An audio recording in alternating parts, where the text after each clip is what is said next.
Thanks everybody. I guess I'll just start off with a little bit of a journey of our S&C product range for our non-trafficable valve and hydrant covers. It's been about a 10-year development and continuous improvement over this product range with a few notable key points I guess I'll talk about. One is we first kicked it off back in 2014 with a valve cover in Victoria, trying to target that market there first, using this new material. Typically, the other products are not quite the same, and we were trying to integrate an actual full pigment colour for the lid as well as the cover, so we could eliminate the use of paint for identification as well as or pre-film thermoplastic. So we managed to get that off the ground, which worked quite well.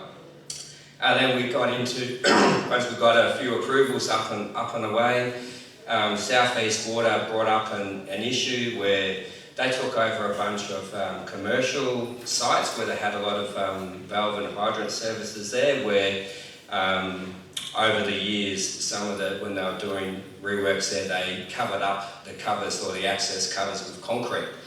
So the operators needed to be able to have some sort of metal in the cover so they could detect it. So since our product range eliminated having any metal in our covers, we had to work with the operators and Southeast Water to work out a way how we can make the product detectable.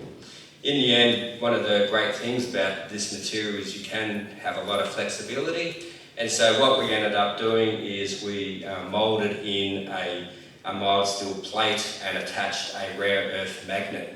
And I remember being on the Frankston South Beach digging a hole about 1/2 metre deep with one of the Southeast Water operators, and we chucked the cover in there and buried it up and got their detector to see if we could detect it.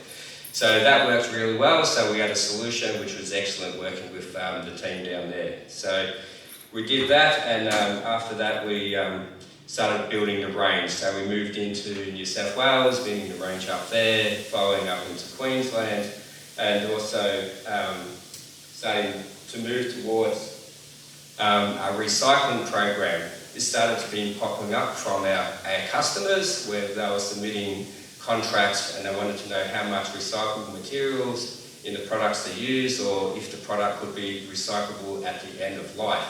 So getting that from the water authorities, our customers and like.